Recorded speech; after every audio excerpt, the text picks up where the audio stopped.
Another way to do different types of seeds, keep going. Yeah, crush it. You'll be there a while. Make sure it doesn't all shoot out that way.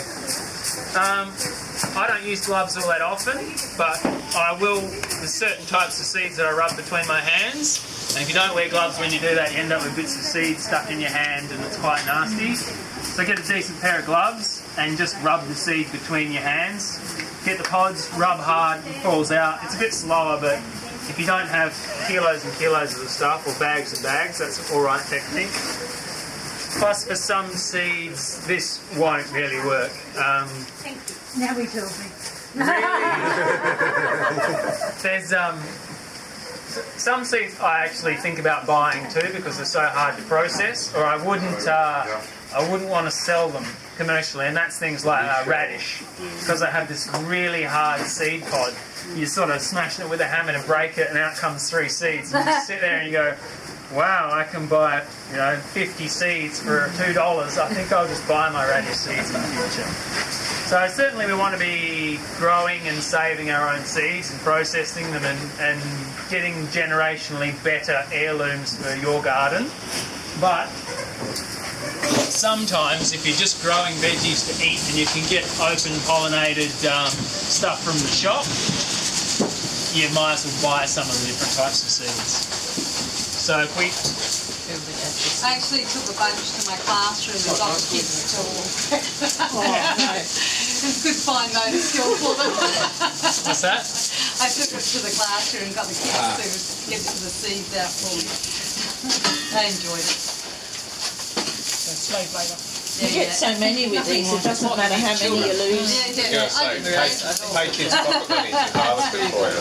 Alright, and so at some point you decide where you want this to grow next season, and that's where you put this stuff, because there's still 1,000 seeds in there.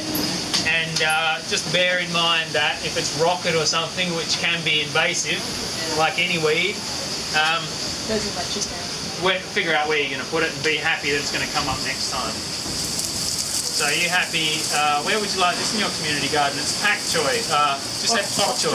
Bok choy. Got a bok choy patch you'd like to create? Yeah, I reckon just Just get my piece of string off it. just up What's on that? the terraces we have like communal stuff up there. Just wicked up there. Alright. I take it up. I'll put you on nails duty because someone ate my nails. And I was panicking about something. They snuck into my room. Stomp on it again. Yeah, so you got a bit, but it's a bit hard to manage still. You're looking to make it into ever smaller amounts through sifting and screening and swapping.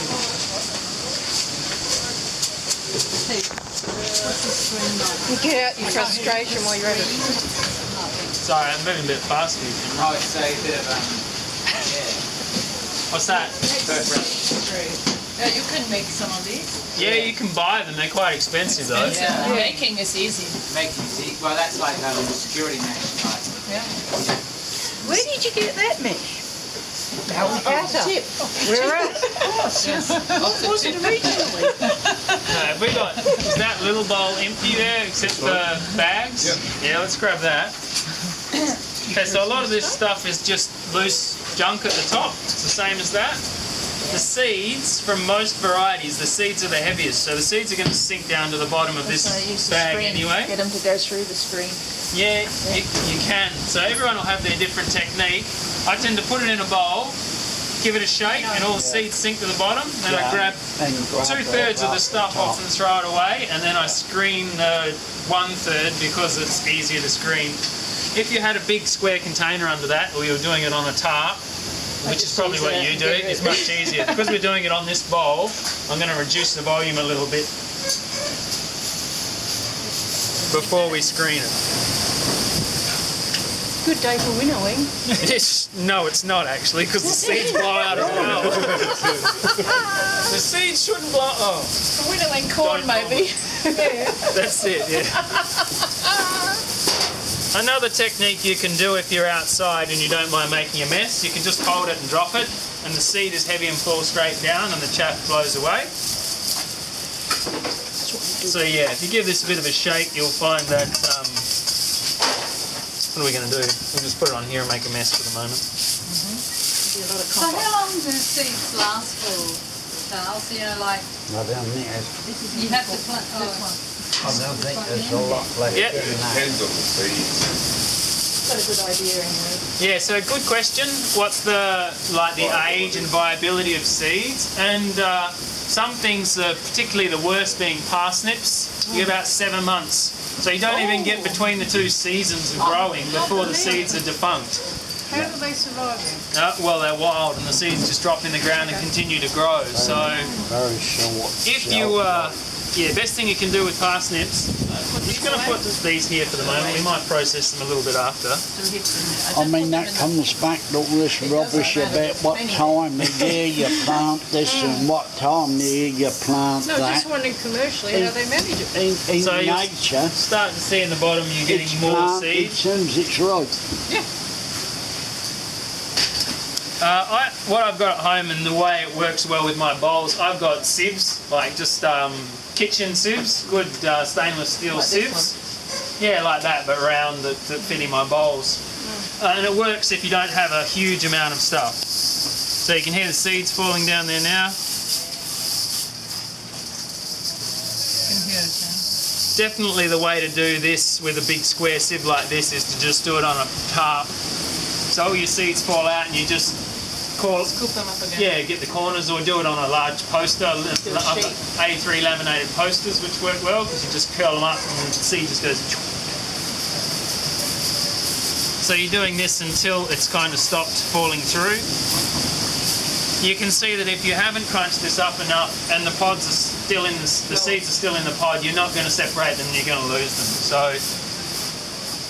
if it was precious to you that every single seed was saved, you'd take, you know, if this is your only plant and it's a rare one you got from Europe and every seed is precious, then you process it a bit more carefully. If you've got 10 million seeds and you're not selling them,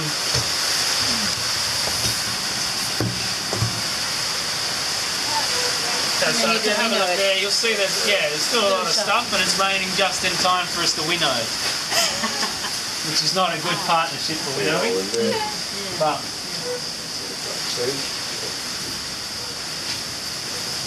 so we're ever reducing the volume, and I guess whatever technique, that Seed Savers manual. So if you want to hold up the Seed Savers manual, that's if you buy in bulk, that's $20. I've got 3 copies of that book here for $20 if anyone wants them. I get them when I do a permaculture design course in bulk.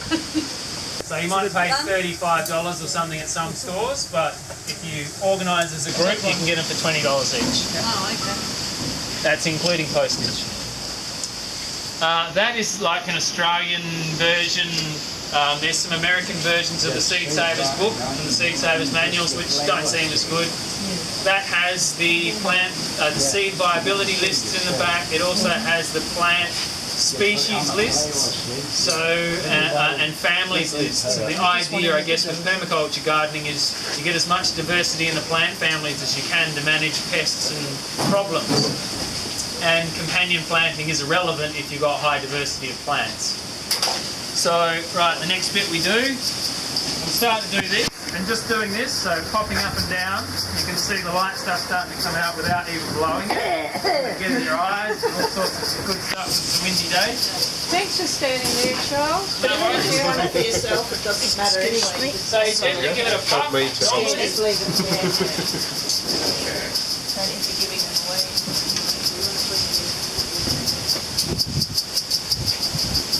Next thing we do is 1 plus 2 line. I feel like when I did my amaranth, I was blowing around the bowl a bit, and then I made sure I did it where I wanted some amaranth. As soon as it got some rain, I had about 500 plants come up. Don't be too worried if a few of the seeds start to come out, because the lighter, weaker seeds that come out are the crappier seeds anyway. Yeah, that's right. That's fine. But you might find, you certainly will with some varieties, that you get to a point where some parts of the shell are the same weight as the seed and similar size. So if you were doing that commercially, you'd have to pay that down again. You'd probably do that with a screen. You get most of that out, and then you just winnow it another couple of times. So there's this progressive stepping through. But for me, I would just whack that in a Ziploc bag or a paper container or a jar. Jars are good. That's near enough and dry enough. Jars are yeah, that's right, good point. So if you're going to seal it in something, you're going to make sure that the seed is really dry, which is a big one with beans and peas. And the general rule is if you've got a decent nail on you that's really hardish, you can press it into, if you can press into the bean or the pea and dent it, it's not dry enough. So it is quite a long time of drying with beans. And if you whack them in a container and close up the lid, they'll go mouldy. So I guess there's benefits in having rat-proof and moth-proof sealed hard containers, but the problem being if it's not dry, that's when you have your problems. Similarly, if you're trying to get rid of pests and weevils and things in bean seeds, you can freeze them and it doesn't affect the viability rate of the seeds, but the seeds have to be perfectly dry. If you freeze seeds that have any moisture, the cell ruptures as it expands and the seed dies. Well, it's not risky at all, but you just need to make sure they're dry. So I mean, that was a brassica, standard brassica. They're all much of a muchness.